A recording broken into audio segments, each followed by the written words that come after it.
So, Mr. Petiwala, it is really a pleasure to speak to you while we are coming to the conclusion of 5 years of GST and we are planning for the next 5 years. I just wanted to get your thoughts quickly in terms of what you feel have been the major achievements of GST in the past 5 years. Well, GST, when it started off, it was supposed to be one tax, one nation, etc. Whilst that was a very noble objective, knowing that we are a union of states, uh, it was a noble cause. However, it's not that the achievement has not happened.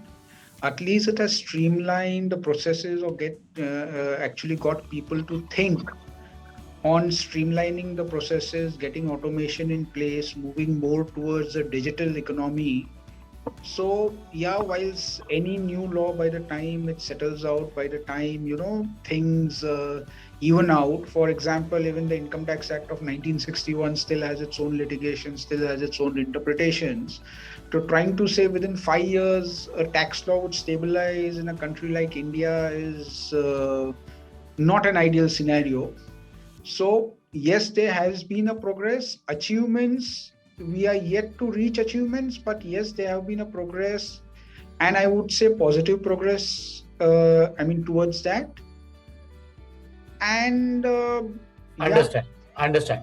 So some of the points that you mentioned are also reflected in the GST survey that we had brought out very recently on completion of 5 years. And I'm glad that you are reaffirming many of the points that were brought out in that survey. Very quickly, Mr. Petiwala, what do you think should be the priorities as we move to the next 5 years of GST?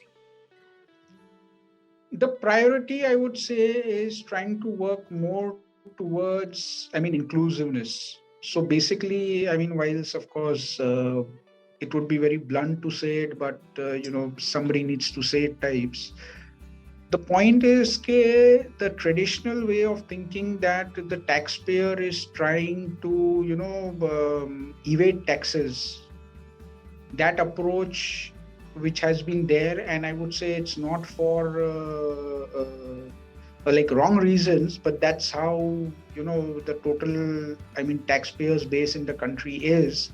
And that's how the officers have been working over years, etc. Whilst, of course, the new batch of officers which are coming in, and many of the veteran officers also are there who consider the taxpayer as a partner. Now, that happens when the taxpayer considers the tax officer as a partner towards, he is there to do his job. He is there to do his duty, just like in a corporate, we are there to do our job. We have our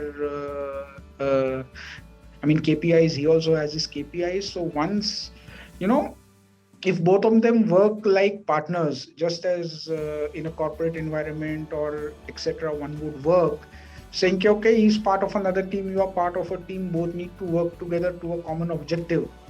So something similar, if that is what we aim towards, it would definitely happen. Understand.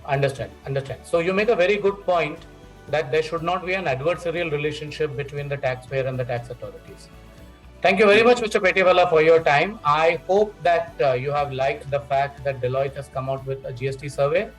And we do hope that some of the action points mentioned in that survey are taken up soon by the GST Council for implementation. Thank you very much. Thank you. Thank you very much, Mani. Wonderful speaking to you.